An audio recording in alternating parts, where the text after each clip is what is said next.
दस्तूर जब इस ऐवान में बन रहा था, संविधान बन रहा था, तो उस वक्त अलहदा वोटर लिस्ट और इंतखाबी रिजर्वेशन की बात आई, तो उस वक्त के हमारे फाउंडिंग फादर्स ने, हमारे बुजुर्गों ने, दोनों समुदाय के हिंदू और मुसलमानों ने फैसला किया कि हम इस पर राज़ी नहीं होंगे।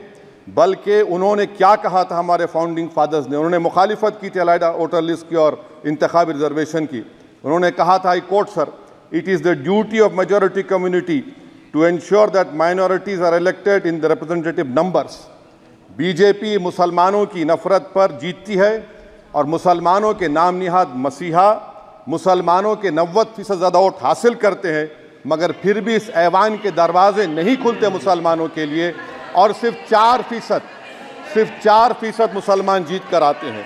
सर, संविधान सिर्फ एक किताब नहीं है जिसे चूमा जाए, संविधान एक किताब नहीं है जिसे दिखाया जाए, संविधान एक सिंबल भी है, मगर संविधान एक हमारे बुजुर्गों के ख्वाबों की किताब है।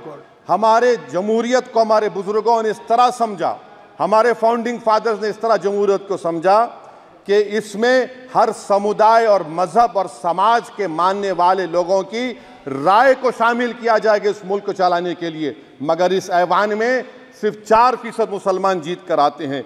मैं संविधान से जो मोहब्बत के दावे करते हैं उनसे कहूँगा कि कभी उठाकर पढ़ो कॉन्स्टिट्यूएंट असेंबली डिबेट्स में कि नेहरू ने, HC मुखर्जी ने, सरदार हुकुम सिंह ने माइनॉरिटीज़ के बारे में क्या कहा था।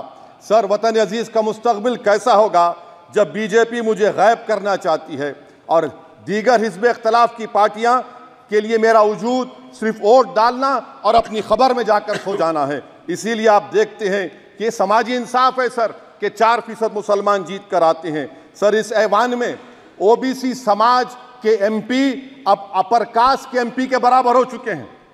OBC समाज के MP अब अपर कास्ट MP के बराबर हो चुके हैं और 14% मुसलमान सिर्फ 4% जीत कर आते हैं।